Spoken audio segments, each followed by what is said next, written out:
তারিখ এবং 6 তারিখের কথা যদি আমি ভুল না বলি, যেই পরিস্থিতি দেশে চলছিল, তারেক রহমান যদি হস্তক্ষেপ না করতো, খালেদা জিয়া যদি হসপিটাল থেকে সহনশীল বক্তব্য না দিত, এদেশে ম্যাচাকার হয়ে যেত। এই বিপ্লবী সরকার ক্ষমতায় থাকতো কি থাকতো না, আমি সেটা আসলে আমরা হতবম্ব। মানে বাংলাদেশ কি যে হয়ে যেত। নীতি নির্ধারণী যে বক্তৃতাগুলো আমরা দেখতেছি এবং তাদের দলের মধ্যে যে বহিষ্কার করা হচ্ছে বা যাকেই অপরাধ পাচ্ছে তাকেই আইনের আওতায় আনা হচ্ছে, এই যে একটা দৃঢ় প্রত্যয়, তো এটা আমরা তারেক রহমানের এই ধারাটা অব্যাহত চাই। তাহলে হয়তো বিএনপি রাজনীতিতে গুণগত পরিবর্তন আসবে, দেশের মানুষ আরো বেশি উপকৃত হবে। ভুল বুঝতেছেন, আমি আপনাকে ব্যক্তিগতভাবে এই প্রথম আপনার সাথে টক শোতে এসেছি বা বাবুল ভাই ভুল আপনার বুঝছেন সাথে না, এটা কথা বলেছে। সত্য সত্য আমি ভাই। জাতীয় পার্টি নিয়ে কথা বলছি, মানে আপনাকে ব্যক্তিগতভাবে তো আমি কিছু, আর আপনি যেটা বলছেন যে জাতীয় পার্টি, দেখেন আমি যতদূর জানি যে বিএনপির নেতৃত্বে যখন সবকটা রাজনৈতিক দল যুগপৎ আন্দোলন করেছিল, তখন জাতীয় পার্টিকেও একাধিকবার বলা হয়েছিল, কিন্তু জাতীয় পার্টি বিএনপি নেতৃত্বে যুগপৎ আন্দোলনে আসে নাই। বিরোধী দলগুলো যখন ওইটা একসাথে ওইটা আন্দোলন হুসেন করে, মোহাম্মদ এরশাদের সময়, আমি কিন্তু জিএম কাদেরের কথা বলতেছি। না সেটা আমি যতদূর জানি আর কি, তা আপনি বলছেন বলা ওটা হয় দুই না, হাজার কিন্তু এক বলা দুই হয়েছে। 2001-2 এর কথা। না ও আচ্ছা, আমি এই আন্দোলনের কথা বলছি, এই 24-এর ভাই এই নির্বাচনের আন্দোলনে আগে। কিছু বলে না ভাই। আমি ভাই তখন যুব সংগঠনের প্রেসিডেন্ট ছিলাম ভাই, আমি সব জানি ভাই। এগুলিতে কোনো যুগপৎ আন্দোলনের কথা বর্তমানে হয়তো আপনি শুনছেন, হয়তো আমি শুনি নেই ভাই। শুনলে বলতাম ভাই কেন যুগপৎ না না, আন্দোলনে আমি গেল আমি না, এটা দায়িত্ব বলতাম। নিয়ে বলছি যে আহ্বান করা হয়েছে, কিন্তু জাতীয় পার্টি আসে নাই, কারণ তারা তখন আওয়ামী লীগের সাথে ক্ষমতায় ছিল, বিরোধী দলের ভূমিকায় ছিল বা ক্ষমতায় একসাথে ছিল পার্লামেন্টে। তো সেই কারণে তারা আসে নাই, পার্লামেন্টে তো তারা বিএনপিও ছিল ভাই, পরে সেনা পদত্যাগ করছে। না না, বিএনপি তো তারা যে 7 জন ছিল তারা তো পদত্যাগ করছে, কিন্তু জাতীয় পার্টি তো পদত্যাগ করে নাই। শেষ পর্যন্তই তারা আওয়ামী লীগের সাথে ছিল, একদম 5ই আগস্ট পর্যন্ত। মানে প্রমাণ করে দিয়েছে যে আমরা একসাথে আছি, দুই দল আলাদা করে দেখবে না জাতি। যাই হোক, সেটা সেটা হিসেবে ভালো বলতে হয়েছে পারেন ভাই, আমাদের বলতে জন্য, পারেন ভাই। আমরা একটা ক্লিয়ার মেসেজ পেয়েছি। তা আমি সাগর ভাই যেটা বলবো, আসলে দেখুন, কালকে আমাদের যে কর্মসূচিটা, যে শহীদ মার্চ, অর্থাৎ 5ই আগস্ট থেকে আমাদের 1 মাস পূর্ণ হয়েছে আজকে বিজয়ে। তো এই 1 মাসের মধ্যে আপনি যদি আমাদের সফলতা ব্যর্থতা, আমরা যারা এই আন্দোলনে ছিলাম, প্রকৃত অর্থে বাংলাদেশের বিরোধী রাজনৈতিক দলগুলো যারা 15 বছর এই আওয়ামী দুঃশাসনের বিরুদ্ধে সংগ্রামে ছিল, তারা এই 15 বছর যেই প্রকার মানে অন্যায় অত্যাচারের শিকার হয়েছিল, কথায় কথায় বিরোধী দল ট্যাগ দিয়ে তাদেরকে চাকরিচ্যুত করেছে, ঘর বাড়িচ্যুত করেছে। এমনও রাজনৈতিক দলের নেতা আছে বিরোধী দলের, আমি এটা বলবো, 15 বছর সে বাড়িতে যেতে পারে নাই। মানে এর থেকে যাইতে পারেনি ন্যাক্কারজনক ভাই। ঘটনা বাংলাদেশের রাজনীতিতে আমার হয়েছে কিনা আমি জানি না।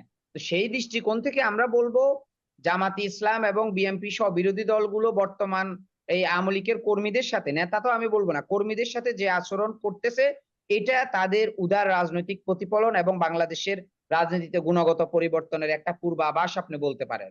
যদি তা না হতো, অ্যাগ্রেসিভ হতো আওয়ামী লীগের মতো, তাহলে তো ভাই আজকে বাংলাদেশে কোনো আওয়ামী লীগের নেতা কর্মীদের ঘর বাড়ি থাকার কথা না, তারা কেউ বেঁচেও থাকার কথা না, কারণ তারা যা জি করেছে। জি কিন্তু সেটা জি তো হয় না।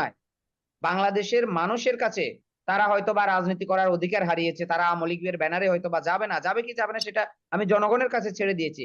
কিন্তু বিরোধী দলগুলোর কথা বলছি আমি, তারা যে সহনশীলতার পরিচয় দিয়েছে, যে উদার রাজনৈতিক পরিচয় দিয়েছে, এই পক্ষে তাদেরকে আমরা সেলুট জানাতে পারি।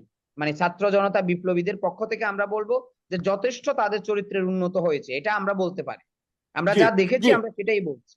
মানে অতীতের যে রাজনৈতিক হানাহানি কাটাকাটি, এক দল আসবে আরেক দলকে পিটিয়ে দেশ ছাড়া করে ফেলবে, বা গত 15 বছরে যা করেছে, তো এটা আমি বলবো আমাদের কারণে হোক, যে কোনো কারণে হোক, রাজনৈতিক দলগুলো, বড় দলগুলো, বিরোধী দলগুলো, তারা তাদের চরিত্র অনেকখানি পরিবর্তন করতে জি পেরেছে জি আমার কাছে জি মনে জি হয়। ভাই, জি ভাই, জি এবং ভাই, এটা সত্য।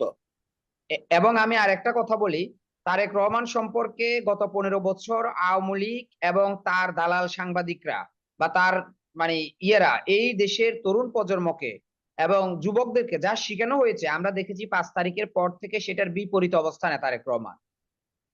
মানে তারেক রহমানকে একদিকে এই খুনি বলেছে, জঙ্গি বলেছে, সন্ত্রাস বলেছে, কিন্তু 5 তারিখের পর থেকে আমরা যে তারেক রহমানকে দেখছি, এতদিন তো মিডিয়ায় সে বক্তৃতা দেয় নাই, মিডিয়াতে আসে নাই, আমি যদি ভুল না বলি, হয়তো তার পার্টি কেন্দ্রিক আলোচনা করেছে, কথা বলেছে, কিন্তু যখন যে কয়টা বক্তব্য মিডিয়াতে দিয়েছে তারেক রহমান এবং খালেদা জিয়া, আমি প্রত্যেকটা বক্তব্য ফলো করেছি, যথেষ্ট ম্যাচিউরিটি। এবং বাংলাদেশের এই রাজনৈতিক গুণগত পরিবর্তনের জন্য আমি মনে করি এই তারেক রহমানের অনেক ভূমিকা আছে। এবং তিনি এই মুহূর্তে 5 তারিখ এবং 6 তারিখের কথা যদি আমি ভুল না বলি, যেই পরিস্থিতি দেশে চলছিল, তারেক রহমান যদি হস্তক্ষেপ না করতো, খালেদা জিয়া যদি হসপিটাল থেকে সহনশীল বক্তব্য না দিত, এদেশে ম্যাচাকার হয়ে যেত। এই বিপ্লবী সরকার ক্ষমতায় থাকতো কি থাকতো না, আমি সেটা আসলে আমরা হতভম্ব। মানে বাংলাদেশ কি যে হয়ে যেত, মানে সেটা বলার, কিন্তু তারা যেই উদারতার পরিচয় দিয়েছে, আমরা নিশ্চয়ই তাদেরকে সেলুট জানাই। এবং আমরা চাইবো এই উদারতা এবং রাজনৈতিক গুণগত পরিবর্তন সামনের দিকে থাকবে। কারণ আমি আপনাকে একটা কথা যদি আমি ভুল না বলি, দেখেন সাগর ভাই, বাংলাদেশে আমরা বিএনপি করি না, কিন্তু বাংলাদেশে জাতীয়তাবাদী দল হিসেবে গত 15 বছরে বিএনপি যে অন্যায় এবং অত্যাচার সহ্য করে বিএনপি জামাত এখন পর্যন্ত টিকে আছে, আন্দোলন সংগ্রাম করেছে, রাজনৈতিক দল হিসেবে আছে, সভা সমাবেশ ডাক দিলে লক্ষ লক্ষ মানুষ আসে। তো সেই ধারাবাহিকতায় যদি আমি বলি, বাংলাদেশে যদি 2 বছর বা 3 বছর পরে বা তারও আগে পরে যদি জাতীয় নির্বাচন যখনই হয়, আমরা ধরে নিতে পারি যে এই দলগুলোই ক্ষমতায় আসবে। যদি আমি আমার অ্যাজাম্পশন যদি ভুল না হয়, মানুষ যদি তাদের ভোট দিতে পারে, হয়তো ভিন্ন কিছু হলে সামনে হবে, মানে এখন পর্যন্ত। তো সেই জায়গায় বড় দল হিসেবে বিএনপি এবং জামাতের অনেক দায়িত্ব আছে জনগণের প্রতি, তাদেরকে উদার পলিটিক্স হতে হবে। এবং এই 24-এর প্রজন্ম যা চায়, এই দুটা দল আমার মনে হয় তা করলেই তারা ক্ষমতার মসনদে থাকতে পারবে এবং জনগণের মাইন্ডেড পাবে। তা আশা করি তারা সেটাই ভাবছে। তাদের নীতি নির্ধারণী যে বক্তৃতাগুলো আমরা দেখতেছি এবং তাদের দলের মধ্যে যে বহিষ্কার করা হচ্ছে বা যাকেই অপরাধ পাচ্ছে তাকেই আইনের আওতায় আনা হচ্ছে, এই যে একটা দৃঢ় প্রত্যয়, তো এটা আমরা তারেক রহমানের এই ধারাটা অব্যাহত চাই। তাহলে হয়তো বিএনপি রাজনীতিতে গুণগত পরিবর্তন আসবে, দেশের মানুষ আরো বেশি উপকৃত হবে। এটা আমরা তাদের থেকে আশা করি। কারণ যেহেতু বিএনপি একটা প্রতিষ্ঠিত বড় গণতান্ত্রিক দল, তো জনগণের আশা, ছাত্র যুব সমাজের আশা তাদের কাছে থাকবে। কারণ তারা তো 15 বছরও অনেক ন্যায় স্বীকার করেছে। আমরা তো বৈষম্য বিরোধী আন্দোলন গত 1 মাসের কথা বলছি, কিন্তু 17 বছর 15 বছর নিশ্চয়ই তাদের কর্মীদের সাথে যে অন্যায় হয়েছে আমরা সেটাকে ভুলে যাব না। আবার আমরা সেটাকে ন্যায়ও বলবো না যে তাদের সাথে যা করেছে আওয়ামী লীগ সেটা রাজনৈতিক কারণে করেছে, এটা আমি বলতে পারি না। আমি যদি একজন সচেতন রাজনীতিবিদ হই, আমি যদি একজন নৈতিক গুণাবলী সম্পূর্ণ মানুষ হই, তাহলে তারা যা অন্যায় শিকার হয়েছে সেটাকে আমি অন্যায় হিসেবে ধরে নিতে হবে। এটা হচ্ছে আমাদের কথা। তো সুতরাং আমরা বলবো, আমরা যে বৈষম্যহীন সাম্যের বাংলাদেশ চাই, এটা কারো একার পক্ষে সম্ভব না। বিএনপিরও একার পক্ষে সম্ভব না, জামাতেরও সম্ভব না, আমাদের তো নয়, বিপ্লবী সরকারের তো আরো বেশি নয়। তো সবাইকে একসাথ হয়ে বিবাদ ভুলে গিয়ে, যেভাবে আমরা হাসিনা সরকারের এই 1 মাস আগে অর্থাৎ 5ই আগস্টের আগে আমরা যেভাবে সবাই এক ছিলাম, আমাদেরকে এখনো দেশের স্বার্থে, জনগণের স্বার্থে, বৈষম্যহীন বাংলাদেশের স্বার্থে এক থাকতে হবে।